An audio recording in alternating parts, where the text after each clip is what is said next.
बड़े बड़े लोगों की विचारधाराएं बदल गई, बड़े बड़े लोगों के मानसिकताएं बदल गई। आपने एक नाम सुना है, दादा भाई नौरोजी? सुना है कुछ लोगों ने नाम? बड़े महापुरुष हुए इस देश के दादा भाई नौरोजी, उठाकर पढ़ लेना, भाषण लिखे रखे। दादा भाई नौरोजी कहते हैं अंग्रेजों का जैसा राज्य इस देश में आया है वैसा राज्य तो संसार में आज तक कहीं आया नहीं, ये तो सोने का राज्य है, उत्तम राज्य है, इस राज्य की तो बढ़ती होनी चाहिए। आप आश्चर्य करेंगे, ऐसा राज्य जिसके संबंध में कवियों ने लिखा है कि 150 गज लंबी थी एक गली, चलाए गए जहां नर नारी, हाय पेट केवल इस तरह सताए गए जहां। कलकत्ते में एक पीली कोठी थी, इस कोठी के सामने से जब गुजरते थे 150 गज लंबी एक गली थी, और इस गली में जो लोग गुजरते थे उन्हें पेट के बल रेंग कर गुजरना पड़ता था। पंडित नरेश दत्त जी, आदरणीय पूजनीय विद्वान भजनोपदेशक पंडित नरेश दत्त जी हमारे बीच में उपस्थित हुए हैं, और मेरा लंबे समय से दुर्भाग्य रहा है कि मैंने उनके दर्शन नहीं पाए हैं।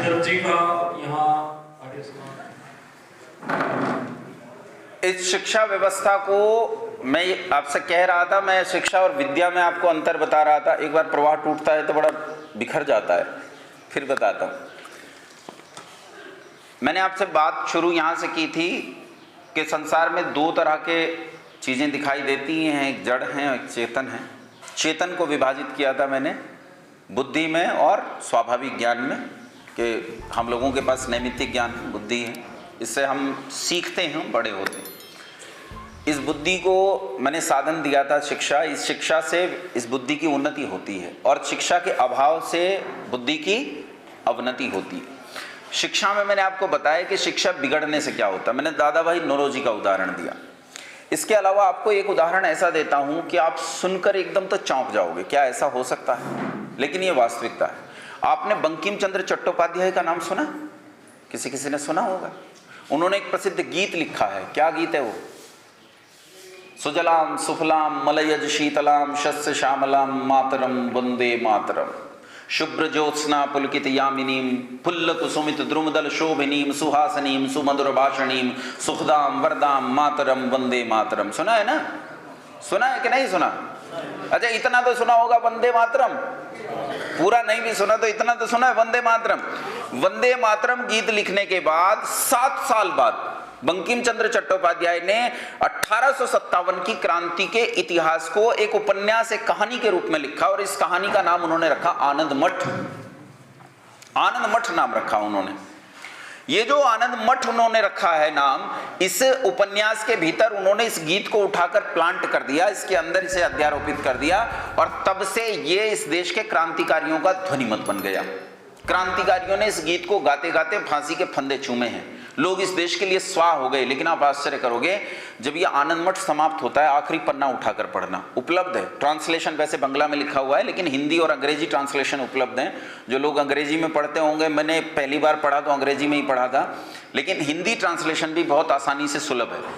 आखिरी पन्ने पर उसका जो नायक है सन्यासी, एक स्वामी विश्वानंद सरस्वती, स्वामी विश्वानंद के मुख से कहलवाते हैं बंकिम चंद्र चट्टोपाध्याय, कहते हैं इस देश में मुसलमानों के साथ जो हमारी लड़ाई थी उसकी इति हो गई, वो समाप्त हो गई। और वहां जो शब्द इस्तेमाल किया वो दड़ियल शब्द इस्तेमाल किया है कि दड़ियलों को हमने मार भगाया है, और कहते हैं कि अब लड़ाई को शांत किया जाए, क्योंकि अब इस देश को अंग्रेजों की गुलामी की जरूरत है। 200-250 साल इस देश को अंग्रेजों की गुलामी की जरूरत है। यहाँ दो चीजें, एक तो भविष्यवाणी के 200-250 साल अंग्रेजों की गुलामी की जरूरत है, और दूसरा ये कि गुलामी जरूरत बन गई।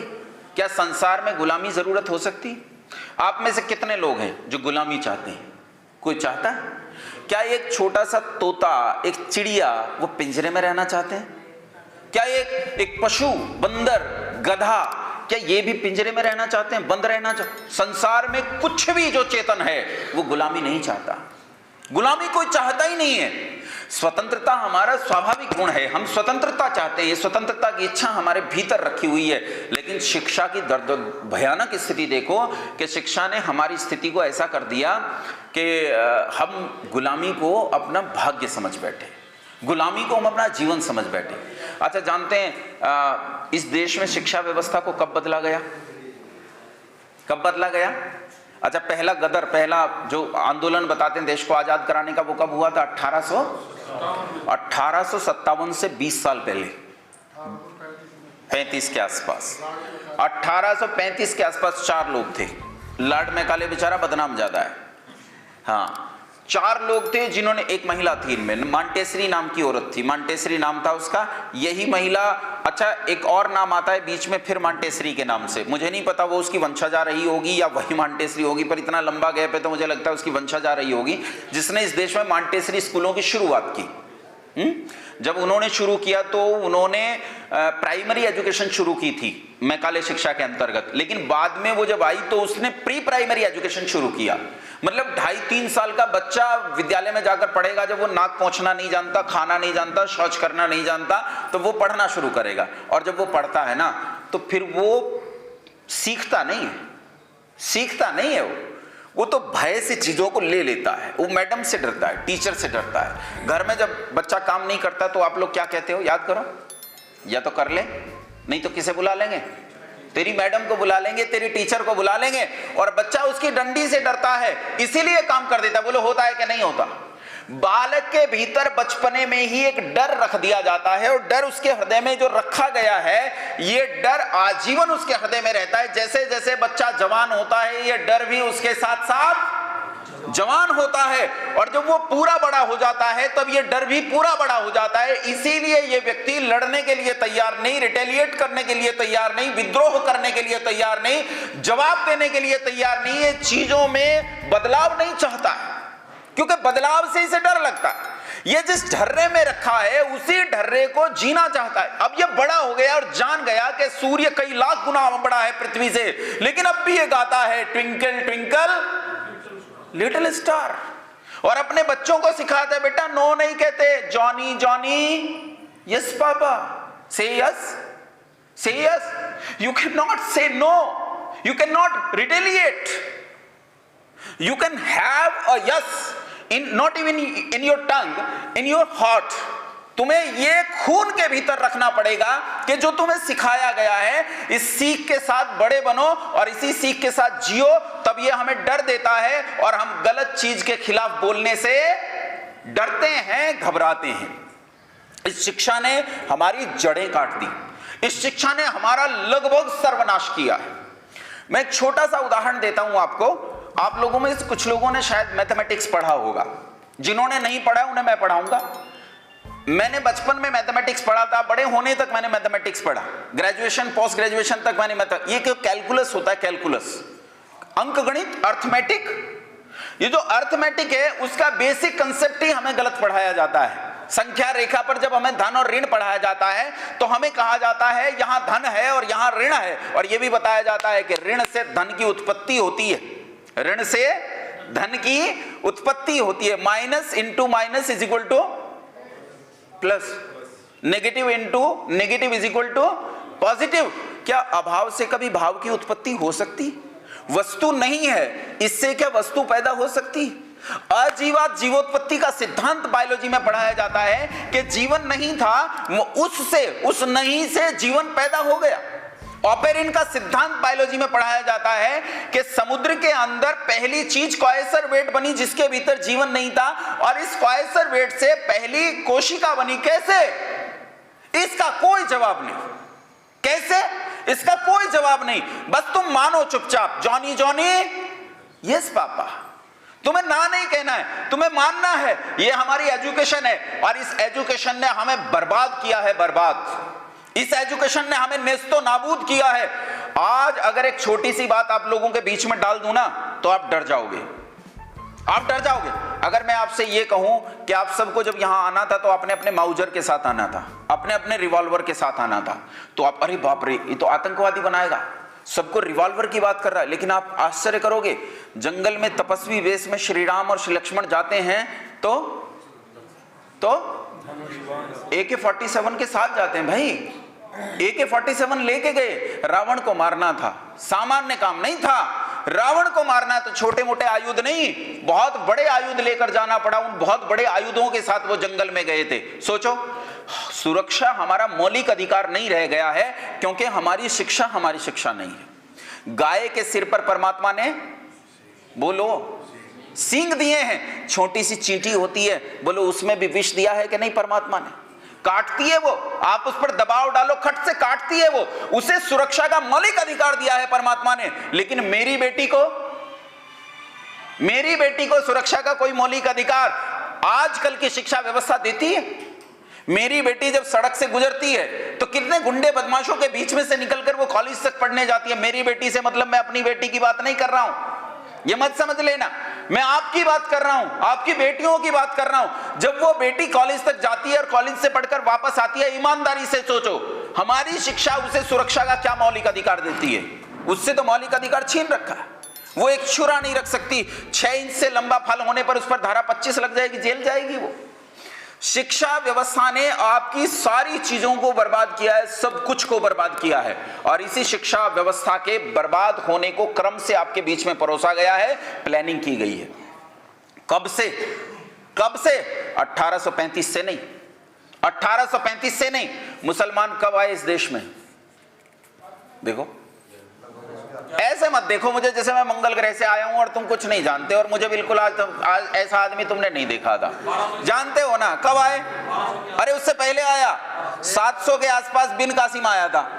बिन कासिम के बाद थोड़ी शांति रही, उसके बाद ये 1000 शताब्दी के आसपास फिर ये गोरी और गजनवी इनके आक्रमण शुरू हुए। बिन कासिम आया सबसे पहले। बिन कासिम के बाद जब गोरी आया तो गोरी ने इस देश में अपनी सत्ता स्थापित की, और जिस आदमी को छोड़कर गया अपने स्थान पर उसका नाम क्या था बोलो? कुतुबुद्दीन ऐबक। और इसी कुतुबुद्दीन ऐबक के साथ एक सिपह सलार आया था जिसका नाम था बख्तियार खिलजी। क्या नाम था? बख्तियार खिलजी ने इस देश में आकर अपना अलग साम्राज्य स्थापित किया। और बख्तियार खिलजी ने पश्चिमोत्तर प्रांत से लेकर जहां बैठे हो ये सारा ये हालांकि ये पंजाब का इलाका था, हरियाणा पंजाब का हिस्सा था, लेकिन आप उसी वाहिक क्षेत्र से आते हो जिसे आचार्य चाणक्य वाहिक क्षेत्र कहते हैं अपने समय में, है? चंद्रगुप्त कहता है कि मैं वहीं पंजाब जाकर रोक दूंगा सिकंदर को, तो आचार्य चाणक्य कहते रुक, अभी नहीं। क्यों? कहा इसे वाहिक क्षेत्र पार कर लेने दे। बोले वाहिक क्षेत्र पार करने से क्या होगा? कहा बेटा बाद में बताऊंगा, अभी पार कर लेने दे। तो जब सिकंदर वाहिक क्षेत्र पार करके गया, यही आपका क्षेत्र जहां बैठे हो, इन लोगों के बीच में से जब होकर गुजरा तो कहते हैं उसने पूरे वाहिक क्षेत्र को नेस्तो नाबूद कर दिया, पूरे वाहिक क्षेत्र को नेस्तो नाबूद कर दिया। लेकिन जब वाहिक क्षेत्र पार करके वो रुके पहले ही पड़ाव पर, तो सेना ने कहा अब हम नहीं लड़ेंगे, अब हम नहीं लड़ेंगे। सिकंदर ने कहा काहे नहीं लड़ोगे?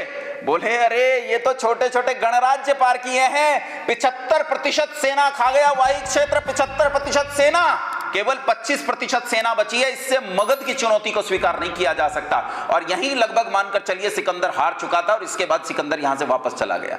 यही वाहिक क्षेत्र, इससे उत्तर प्रदेश की तरफ जाओगे और उधर तक चले जाओ, मध्य प्रदेश, राजस्थान और बिहार के भी तटवर्ती क्षेत्र, इसे एक बहुत बड़ा क्षेत्र को पश्चिमोत्तर प्रांत बोला जाता था। इस पश्चिमोत्तर प्रांत से शुरू करके और असम तक इसने अपनी विजय यात्रा की, बख्तियार खिलजी ने।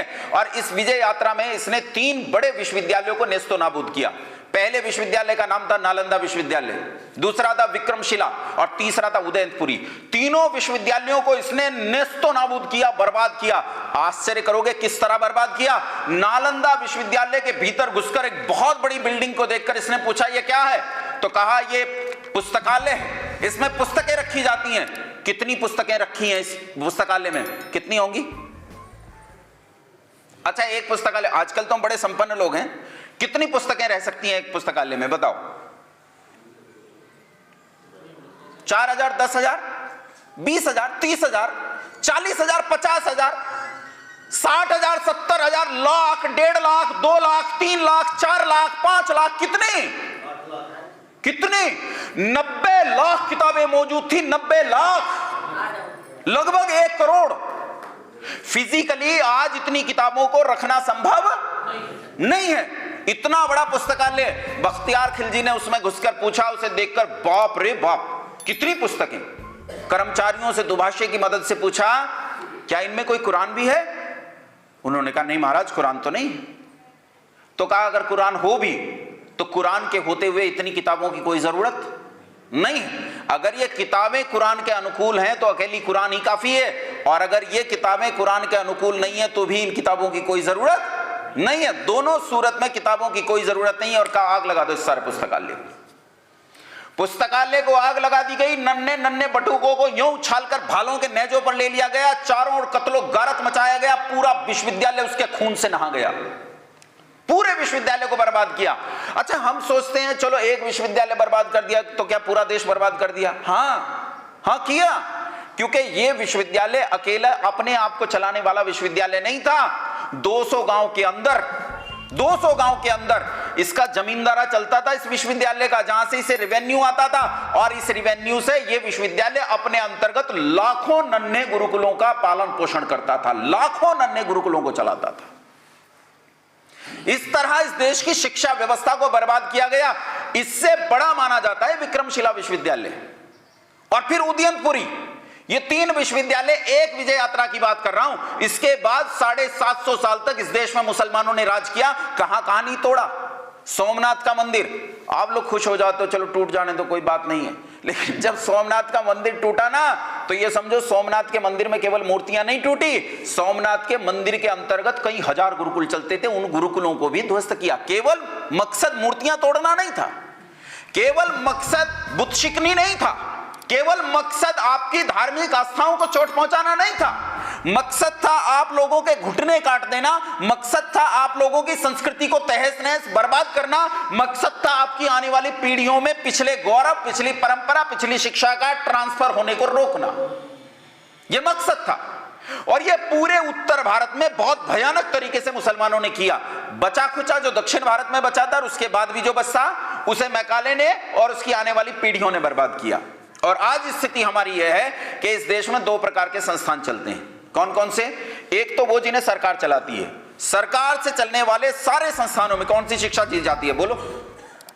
Macaulay, twinkle twinkle little star, वहीं पढ़ाया जाता ना धन और ऋण, वहां बताया जाता है ऋण से कैसे धन बनेगा और धन से कैसे ऋण बनेगा, वहां पढ़ाया तो गलत नकली गणित पढ़ाया जाता है। अरे आर्यभट्ट ने सूर्य से ग्रहों की दूरी का आकलन किया, एस्ट्रोनॉमिकल यूनिट के रूप में माना जाता है। मान लीजिए बुध से जो उन्होंने लिखा है 3.385 एस्ट्रोनॉमिकल यूनिट के रूप में वहां वर्णन आता है कि इतनी दूरी पर एक ग्रह है और दूसरा ग्रह इतनी दूरी पर, तीसरा इतनी दूरी पर। आधुनिक विज्ञान इतनी सारी मशीनों, इतने सारे सैटेलाइट, इतने सारे कंप्यूटर्स के साथ आकलन करता है कि इतनी एस्ट्रोनॉमिकल यूनिट है, लेकिन जब अगली बार शोध करके उसने बदला तो वो आर्यभट्ट के मान के करीब आ गए।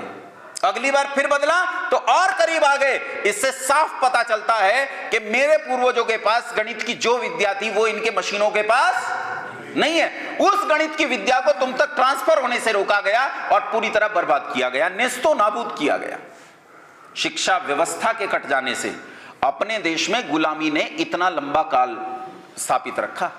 अगर यह शिक्षा व्यवस्था न कटती तो हम इतनी लंबी गुलामी कभी न भोगते। लेकिन आश्चर्य ये कि आज 2 प्रकार की शिक्षा चलती है, एक जो मैकाले शिक्षा है और दूसरी गली गली, मोहल्ला मोहल्ला, शहर शहर, गांव गांव, हाईवे हाईवे, कॉलोनी कॉलोनी मदरसों की बाढ़ आई हुई है। चारों ओर मदरसे ही मदरसे दिखाई देते हैं, मस्जिद और मस्जिदें ही दिखाई देती हैं। दूसरी शिक्षा यह है। गुरुकुल कितने हैं करनाल में? है कोई? और जो गुरुकुल है ना वो भी गुरुकुल नहीं है।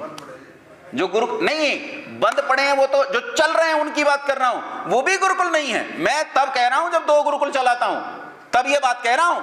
जो गुरुकुल हैं वो भी गुरुकुल नहीं है, वो भी गुरुकुलीय शिक्षा नहीं देते हैं, उनके साथ समस्या ये। और उनमें भी जो दे रहे हैं, जिन्हें कह सकते हैं नजदीक हैं, वो भी बस यहीं तक सीमित हैं। वृद्धि राधे चदें गुणई को गुणवद्दि न धातुलोपार धातु के किंगिति च दीदी वेविटाम अथ शब्दानुशासनम अथ योगानुशासनम। इसके अलावा अन्य चीजों की तरफ हमारा ध्यान ही नहीं है, तब कैसे उन्नति होगी? इसलिए बंधुओं, आज ये मेरा प्रस्तावना सभा में, आपकी मैं पहली सभा में आया हूं, तो ये मेरा प्रस्तावना शब्द था आप लोगों के बीच में जो मैंने रखा। लेकिन मैं आपके बीच में 3 दिन रहूंगा, एक निश्चित विषय पर 3 दिन बंद कर बोलूंगा। मेरी आदत नहीं है बिखरे बिखरे बोलने की, क्योंकि जब मैं नन्हा सा था तब से मैं पंडित नरेश दत्त जी को देखते चले आ रहा हूं। आजकल वो मुझे कम दिखाई देते हैं, लेकिन ये उस समाज का दुर्भाग्य है कि जहां पंडित नरेश दत्त जी जैसे विद्वान कम दिखाई दें। ये मेरा दुर्भाग्य है। हमने बहुत नन्हेपन में, हमने छुटपन में उन्हें देखा है बोलते हुए, और हमने उन्हें सुना है, तो हमें पता है कि वो कैसे सिद्धांत पर और विषय पर बंधकर बात करते हैं। 3 दिन मैं भी आपसे विषय पर बंधकर बात करूंगा और आपसे उम्मीद करूंगा कि आप प्रतिदिन आएंगे ताकि बात को मैं आपको समझा सकूं। आज हो सकता है मैं आपको नीरस लगाऊं, है ना, बहुत कमाल की रसीली बातें मैंने नहीं कही हैं आज। तो समस्या ये होती है कि औषधि कड़वी होती है और कड़वी औषधि को खाने से छोटे बच्चे परहेज करते हैं, बड़े लोग परहेज नहीं करते। कौन परहेज करते हैं? छोटे बच्चे, माने बुद्धि जिनकी कम होती है वो कड़वी दवाई खाने से परहेज कर। बड़ा तो गिलोय को पकाकर आराम से पीता है गट गट करके। तो मैं उम्मीद करता हूं मैं बड़े लोगों के बीच में हूं और वो इस दवाई को लेने के लिए जरूर आएंगे। आपने बहुत ध्यान से, धैर्य से मुझे सुना, बहुत धन्यवाद। नमस्ते।